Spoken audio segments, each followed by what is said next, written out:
Krásný den, přátelé Jihočeských víkendů. Další jarní díl je před námi. Tentokrát jsme zavítali do obce Sudoměř v okrese Strakonice. Pamatujete si ještě z dějepisu slavnou bitvu u Sudoměře? Bylo to v roce 1420 a v této obci je nádherný monumentální pomník Jana Žižky. Po Modré cestě vyrážíme přesně k němu.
Už od spodního rybníka je tato nádherná mohyla Jana Žižky vidět.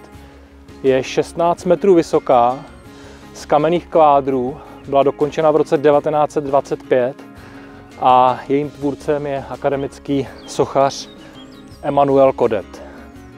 Je vidět opravdu ze všech stran, je na malém kopečku a je neuvěřitelné v porovnání s dospělou osobou, jak je opravdu obrovská.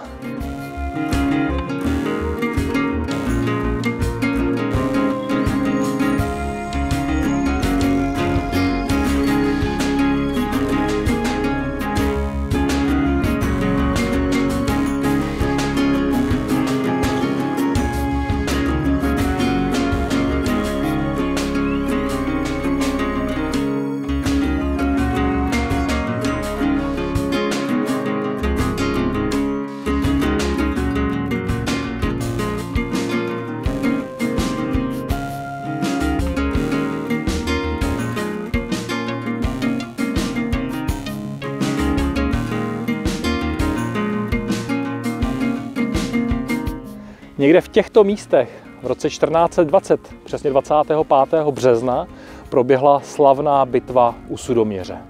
Bojovalo zde vojsko Jana Žižky z Trocnova se svou asi 400člennou skupinou, převážně žen a dětí, proti asi 2000 přesile královského vojska Železní páni a strakonických křížovníků.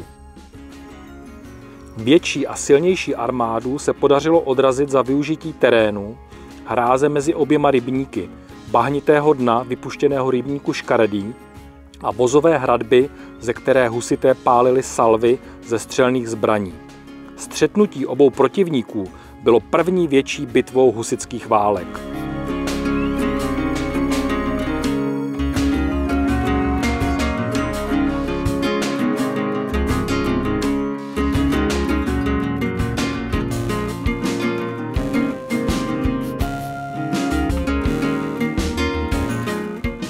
Na louce nedaleko mohyly, asi 200 metrů od ní, jsou tyto 4 dřevěné sochy bojovníků. Byly vyřezány v roce 2011 z dubu, který zde padl při bouřce. 4 jsou zde záměrně. Jednak to symbolizuje 400 vojáků, kteří zde bojovali, a taky 4 pražské artikuly, které se staly symbolem husitského hnutí. Další díl Jihočeských víkendů je za námi. Tentokrát socha Jana Žižky u Sudoměře. Dá se přijet na parkoviště těsně k areálu, bezplatné. Areál je otevřený celoročně, v každou denní i noční hodinu. Můžete přijet na kole, pěšky z Písku nebo ze Strakonic. nenáročná hodinová procházka. Stojí to za to, vyražte do přírody a těšíme se příště na viděnou.